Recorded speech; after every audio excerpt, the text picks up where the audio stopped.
Question number 23 23 number का प्रश्न। 1 जनवरी 2016 को यंत्र खाते का शेष 90,000 रुपए था। 30 जून 2016 को 10,000 रुपए का अतिरिक्त यंत्र क्रय किया गया। 31 दिसंबर 2016 को पुराने यंत्रों का एक भाग जिसका 1 जनवरी 2016 को मूल्य 2,000 रुपए था 2,100 रुपए में बेच दिया। हास 10% वार्षिक की दर से घटती किस्त पद्धति द्वारा लगाया जाता है। वर्ष 2016 का यंत्र खाता तैयार कीजिए। The balance of machinery account as on 1st January 2016 was 90,000. On 13th June 2016, on addition plant of rupees 10,000 was purchased. On 31st December 2016, a part of the old machine costing rupees 2,000 on 1st January 2016 was sold for rupees 2,100. Depreciation charged at the rate of 10% per annum by reducing balance method. Prepare machinery account for the year 2016. Yes, question 23 read करने के बाद आइए इसे हम solve करते हैं। देखिए, इस क्वेश्चन में भी उसने बैलेंस ही दिया है। आपको सवाल बैलेंस से ही क्या करना है, स्टार्ट करना है। तो चलिए स्टार्ट करते हैं हम क्वेश्चन को। उसने लिखा हुआ है कि 1 जनवरी 2016 को यंत्र खाते का शेष 90,000 था। तो जो बैलेंस होता है वो कहाँ लिखते हैं आप, डेबिट साइड में लिखते हैं। तो हम जो बैलेंस उसने दिया हुआ है वो कहाँ लिखेंगे, हम डेबिट साइड।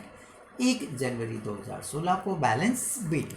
ओके, अब बैलेंस उसने जो दिया है वो कितना दिया है, 90,000 दिया है। ठीक है, ये 90,000 लिख दिया। अब क्वेश्चन फिर वही का वही रेस होता है कि इस 90,000 में केवल एक मशीन है या एक से ज़्यादा है। वो कैसे पता चलेगा, वो ऐसे पता चलेगा कि यदि उसने किसी मशीन की वैल्यू 1 जनवरी 2016 को बता दी तो वो इसमें शामिल मानूंगा मैं। यदि किसी मशीन की वैल्यू उसने 1 जनवरी 2016 को बता दी तो मैं इसके अंदर इंक्लूड मानूंगा, या 16 के पहले बता दी तो भी इसी के अंदर क्या करूंगा, मैं उसे इंक्लूड मानूंगा। तो चलिए सबसे पहले हम क्या करते हैं, ऐसी मशीन को ढूंढते हैं जिसकी वैल्यू 16 में दे रखी हो या 16 के पहले दे रखी हो। तो क्वेश्चन में यदि हम पढ़ रहे हैं तो उसने लिखा हुआ है कि 1 जनवरी 2016 को एक मशीन का मूल्य 2,000 रुपए था। 1 जनवरी 2016 को एक मशीन का मूल्य कितना है, 2,000 रुपए है। क्लियर लिखा हुआ उसने का a part of old machinery costing 2,000 on 1st जनवरी 2016। बस इतना पढ़ना है। तो भाई जो बैलेंस की तारीख है वही इस 2,000 रुपये की मशीन की तारीख है। तो हम डायरेक्ट उठाकर यहाँ पर क्या कर सकते हैं, 2,000 रुपये लिख सकते हैं। तो ये जो 2,000 है ये हमारी ए मशीन हो गई। अब 90,000 में दो मशीनें होंगी कम से कम। क्यों क्यों कैसे, क्यों कम से कम क्यों?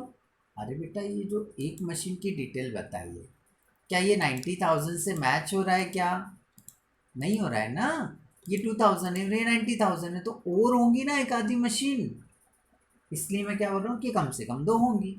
ओके, तो हम क्या करें, 90,000 में से 2,000 को क्या कर दें, लेस। तो यहाँ पर बी मशीन की वैल्यू आ जाएगी 88,000। हाँ बिल्कुल आएगी। तो चल लेस करते हैं हम। 90,000 में ए और बी दोनों मशीन है, इसमें से ए की वैल्यू अपने को पता चल गई 2,000, तो क्या कर दीजिए लेस। तो बचेगा कितना आपका 88,000। ये किसकी कौन सी मशीन की वैल्यू आ गई, बी की वैल्यू आ गई। इसे उठाया और हमने यहाँ पर क्या कर दिया, नोट कर दिया। तो ये तो बैलेंस का सिस्टम कंप्लीट हुआ।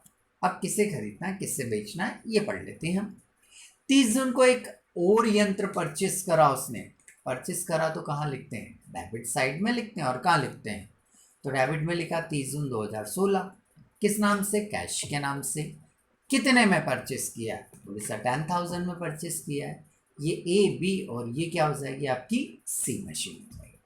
ओके, आगे क्या बोल रहा है वो, 31 दिसंबर 2016 को पुराने यंत्रों का एक भाग जिसकी कीमत 1 जनवरी 2016 को 2,000 रुपए थी, उसको हमने 2100 रुपए में क्या कर दिया, सेल कर दिया।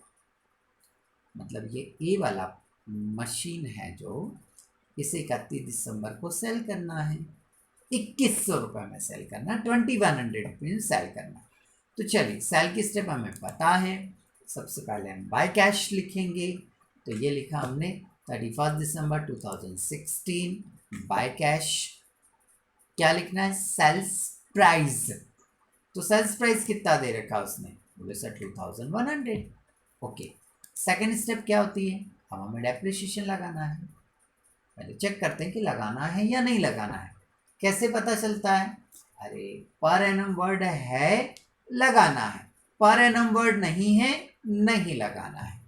तो क्वेश्चन में देखो उसने जो परसेंटेज दिया उसके साथ वार्षिक शब्द दिया हुआ है, वार्षिक शब्द एनुअल वर्ड उसने दिया हुआ है, और जब वर्ड दिया है तो फिर डेप्रिसिएशन यहाँ लगेगा भाई। तो बाय डेप्रिसिएशन किस पे लगाऊंगा, 2100 पर या 2000 पर। बोले सर सेल्स प्राइस पे थोड़ा ना लगता है, डेप्रिसिएशन जो लगता है वो हमेशा बैलेंस पे लगता है, बुक वैल्यू पर लगता है। तो इसका बुक वैल्यू 2000 है, 1 जनवरी को है, बेच रहे 31 दिसंबर को, 1 जनवरी को बैलेंस है, सेल कर रहे हैं हम 31 दिसंबर को, तो पूरे 12 महीने का डेप लगेगा।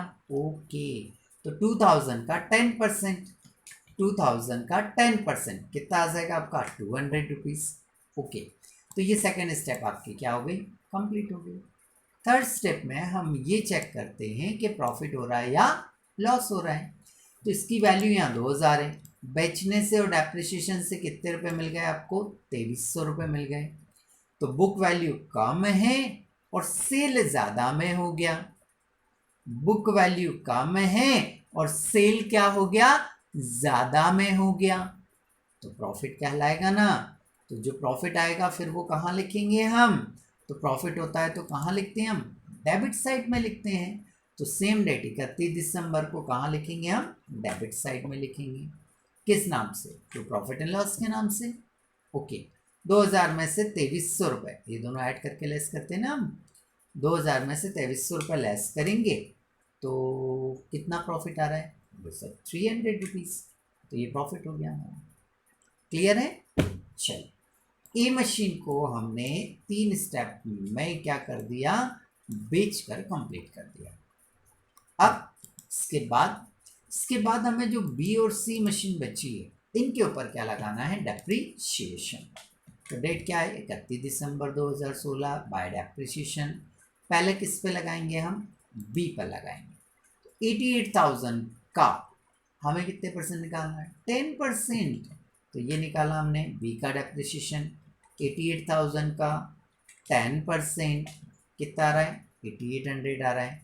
तो ये 8800 हमारा क्या हो गया, डेप्रिसिएशन। किसका निकाला, बी का, तो यहाँ बी के नाम से लिख देंगे आप। ठीक है। इसके बाद में सी मशीन 10,000 की है, चलिए ये सी मशीन लिखा मैंने, 10,000 की है, 10% निकालना है, 1,000 रुपये है, बट ये तो साल भर का है। परचेस किया मैंने इसको 30 जून, जून खत्म हो गया, 30 जून को परचेस किया ना, तो जून खत्म हो गया, जुलाई अगस्त सितंबर अक्टूबर नवंबर और दिसंबर, 6 मंथ हो रहे हैं। तो मुझे 6 मंथ का डेप्रिसिएशन निकालना पड़ेगा।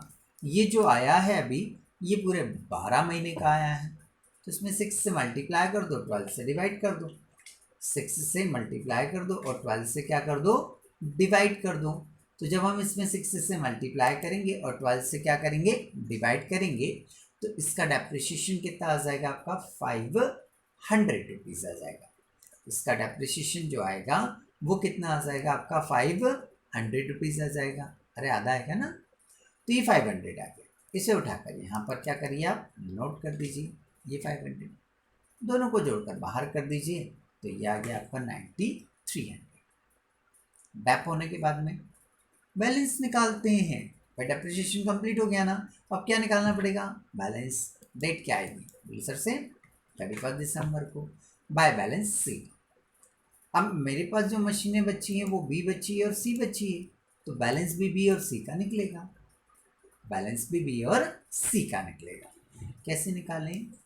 8,800 को 88,000 में से लेस कर दो। 8,800 बी को 88,000 88,000 में से लेस कर दो। तो चलिए यहाँ करते हैं हम। 88,000 है, इसमें से कितना लेस करना आपको? 8,800।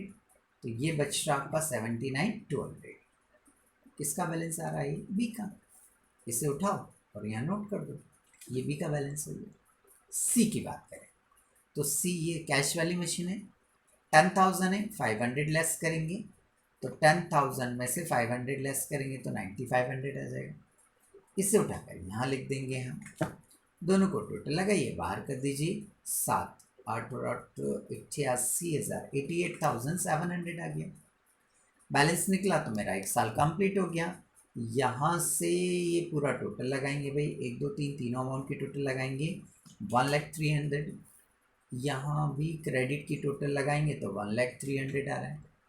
फिर ये जो बैलेंस है इसे डेबिट साइड में 1 जनवरी 2017 को क्या कर देंगे हम? ट्रांसफर। तो ये डेट लिखी हमने। बाय बैलेंस सी डी, तो ये हो गया to balance B D.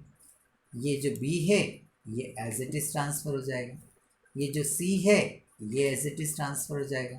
Total बाहर आ जाएगी 88,700। ठीक है, तो यहाँ पर आकर आपका ये क्वेश्चन जो है वो कंप्लीट हो जाता है।